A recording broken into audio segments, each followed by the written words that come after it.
We're joined by Drew Hanlen. Thank you for joining us today in gloomy London. How's London treating you? It's good so far. Obviously we started out, Alan Stein did a bunch of his, strength and conditioning and some of the vertical jump programs that he did. And then Spencer Wood came on to talk about kind of the mentality that you have to have as a basketball player. And then tonight we're going to wrap it up with the skills portion, which I'll be handling. So we're just trying to give the players almost everything that they need to become a better basketball player moving forward. I overheard you say you're 26. Can we just go back as far as how this whole hustle became? Yeah, I mean, it really started by chance. I was a hardworking high school player and was fortunate to become one of the better players in the St. Louis area. And I played a game against a fellow St. Louis guy, and after the game, his dad came up and asked me, would you be interested to work my son out? I know how hardworking you are, and I said yes, and I started working out that player among a lot of other players around St. Louis area, and I helped Bradley Beal, who now plays for the Washington Wizards. One of my favorite players. I helped him. His freshman year, he averaged 9 points a game, and we worked out that summer. And the following year, as a sophomore, he averaged 24 points a game. Won a state championship, went from unranked to being ranked 8th in the country, and his success kind of springboarded, the St. Louis area as far as training grounds for me. And from there, I just kind of hustled my way through. Just was blessed to get introduced to a lot of great players and was able to help them out. And to this day, it's just all about connections. I work with one player, they find some success, they lead me to the next one, and it's led me to all over the world. I agree. I mean, granted that you have Zach LaVine, dunk contest winner for 2015, as well as Andrew Higgins, #1 draft pick last year, on your roster. I mean, what is the key to gaining that success? Is it online point ads, or is it all word of mouth? No, I mean, it's all word of mouth. I always joke around and tell people this, and people hate me in the business world for saying this, but I really have never spent a penny on marketing. I don't own business cards. I don't have a resume. I mean, it's literally just word of mouth. And my kind of mentality is, if you do a really good job with the player that's in front of you, the player that's on the court with you, if you really treat them like they're your only client, then most of the time they're going to get results. And their results are going to lead you to more players that want those same results. And so for me, I really just take pride in getting each guy better, whether it's the kids over here that might, just be having fun and don't even want to take basketball as seriously as maybe they should. And I'm going to treat them just like I would, a guy like Andrew Wiggins, who was a Rookie of the Year last year. I'm going to give them the same, passion. I'm going to give them the same coaching. I'm going to give them the same level of detail, and try to give them my best performance so that ultimately it can better them as much as they can. So at the age of 26, I mean, granted, most skills coaches are probably in their 50s, 60s.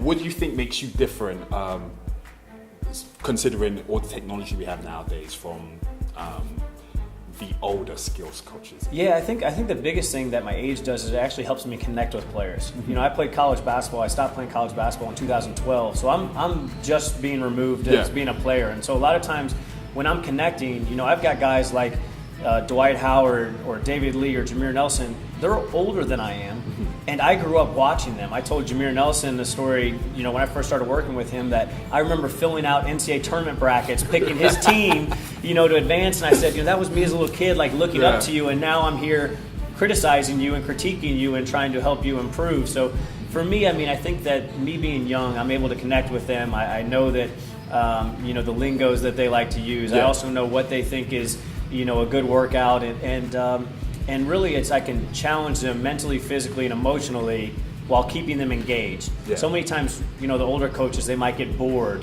or they might get fatigued and then hit that wall and not respond well, where I can kind of give them that pat on the back with a sarcastic kind of, hey, let's go, and most of the time they can respond pretty well. Focusing less on the physical aspect of things, more on the psychological and mental side, what do you see as being some of the biggest challenges with players on the mental? The biggest thing we always talk about is being consistent, and meaning being consistent in your work habits, being consistent with your mentality as far as, if you miss a shot, you can't start thinking, oh man, the next one's going to be a miss. If you start making shots, obviously, hopefully you use that to gain confidence. But you still have to stay within your, capabilities. I think sometimes people will make a shot, they get too confident, and they go outside their their capabilities. But my biggest thing is just being consistent, being there every single day, following a routine, trusting the work you put in, and then believing in yourself that the work you put in is going to pay off in games. And when you have that mentality, when you have that, no fear mentality, but also that like unbreakable faith is what I always talk about. If you have that unbreakable faith in yourself, there's really no one that can stop you.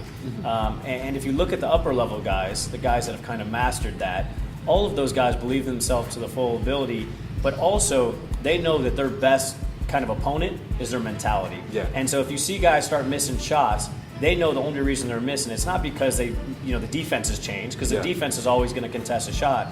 It's just because in their mind they've let that little confidence slip away, and they've got to gain that back. I hear that. So, granted, you're here with 5 to 18-year-olds. I'm not sure if you're aware, but a lot of British kids have the dream of being able to get to America to play high school, then go on to university to then play in the NBA. Because those opportunities to at least play here and go to the NBA are pretty minimal. The stepping stone is to move from the UK to the USA to play over.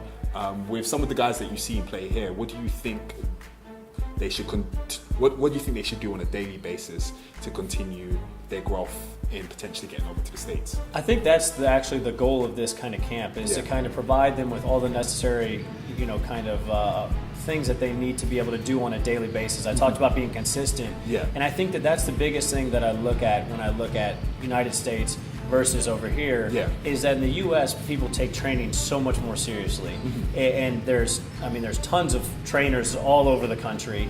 You have people that do daily routines, whether that's lifting routines, whether that's cardio routines to make sure they're in great shape, whether that's mental training, whether that's basketball, whether that's shooting. But they have all these specialists that give them the best possibility to become the best player that they can. And over here, I don't think that culture has been developed yet. So I think this is a stepping stone. Obviously, the events that these guys are putting on is definitely going to help the growth in that area. But I think that ultimately it's going to take one kind of group of athletes that makes it overseas, that starts that culture of, hey, we can do this, but we're going to have to put in the work to be able to do that. But we've been talking about doing different things, bringing some kids over, giving them exposure, bringing some scouts over here. So there's future plans to definitely help make that more of a realistic opportunity for players in this area. But I think the first thing is making sure that they're ready for those opportunities by getting them mentally, physically, and skill-wise being able to compete with the United States players that do that on a daily basis. So let's talk about a little bit more about Pure Sport, CEO. How did you and Alan cross paths? So Alan and I crossed paths when I was 18 years old. We started doing events, and it was actually pretty funny. The first event we did, we had talked on the phone. We decided we were going to do a mutual event because the clinic host wanted skills training and they wanted strength and conditioning training. And when I got to the event, I went up and said, "Hey, are you Alan?" He said, "Yeah, buddy, you ready to work hard?" He thought I was one of the campers because I was 18 years old at the time.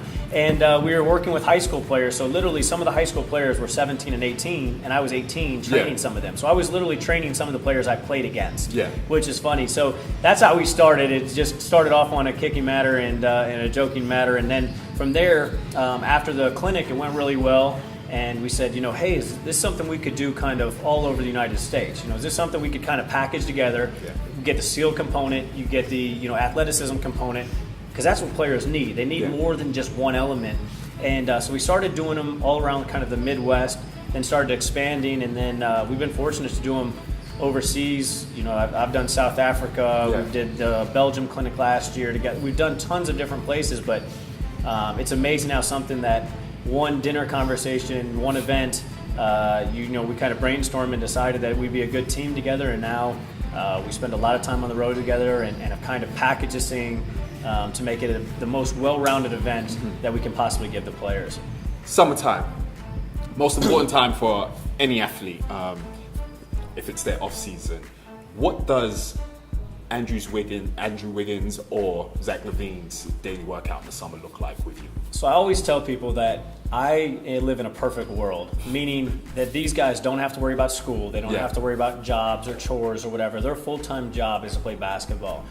But to answer your question, they're going to wake up early in the morning, maybe say 8 a.m., and the first thing they're going to do after they get a breakfast is they're going to go work out for an hour and a half, and that's on the skill component. After that, they're going to do their lifting, then they'll get, another meal, then they'll come back for some kind of cardio session where they get, their physical shape and stuff like that. Then they'll take some time off. Then they might hit a beach workout or a lifting workout, and then they'll come back later on for either competition where they go 1-on-1, 3-on-3, or 5-on-5, or they'll come in for late night shots. But that's a full day. Yeah. That's every day. Then you include, if they have nagging injuries, they're going to physical therapy. If their body's not feeling well, they add in massages or treatment. Plus you've got, different like cryo chambers or ice baths or something like that to recover. But I mean, it's literally a full day of 7 to 8 hours of training. And that doesn't mean 7 or 8 hours of brutal training. It's being smart about what you're doing and making sure that your workload is the perfect amount so that you can perform your best when you need to be at your best in the season. But I mean, we're going everything that they do, from what they eat, from how often they sleep, to what they're doing throughout the day is planned so that they can get the best results during the season when they need to get the results. And how long does that go for? Because summertime is quite... Normally what we'll do is we'll go like 2-week sprints where we'll do 2 weeks really serious and then give them like a week off where their body can just, get away from basketball, because you only can handle so much. Yeah. Your body can only handle so much, and mentally you want to still enjoy the game. That's a big piece that a lot of people forget. We take, in the United States, we take basketball and sports so seriously sometimes that we forget that if you lose that love of the game, if you lose that kind of passion for it, you're never going to be able to perform up to your ability. So for us, we know that it's important over the summer to give them time off. So we'll normally do 2-week sprints, give them a week off, then 2 weeks, give them a week off, and then as we get closer to training camp, then we start ramping it up a little more to make sure that they're in about 90% of game shape. We don't want them 100% of game shape, because then they're going to burn themselves out. But we want them as close to game shape as possible so that during their training camps with their teams, they can get up to game shape where by the game 1 of the season, they're ready to play full force 100%. So in preparation for helping them transition into the next season, do you give them goals, or do they give you goals as to what they're trying to achieve? That's something that we talk about together. My biggest thing is, I always say, it's your dream, it's our mission. Yeah. Meaning, whatever your dreams, if your dream is to become an NBA All-Star, that's great. Well, that's your dream. It's always been your dream. Now it's our mission to accomplish that. And so I let them kind of tell me, what do you think are realistic goals for you? Yeah. And sometimes I think, I go over them and say, what, I think those are too low. We've got to raise those up. And there's other times where they're a little bit too lofty, and I say, all right, we got to, put your expectations where we can hit those targets or try to achieve those targets. So it kind of goes back and forth, but most of the time we agree on everything. A lot of times pro guys, they're obviously very honest with themselves. With younger kids, a lot of times they have these big goals and ambitions that I want to be a rocket scientist. that they can't match. But as you get more mature, as you get older, you kind of understand what your capabilities are, and we're able to lock in on kind of goals that we can hit. I think too many times people have these broad goals, but instead for us, we're trying to create milestones. So hey, month 1 we're going to try to do this, and then month 2 we got to turn it up a little bit. You know what I mean, and so on, so that that those goals are achievable over time. Well, it was a pleasure talking to you, Drew. I appreciate it. Thanks for having me on. Enjoy London.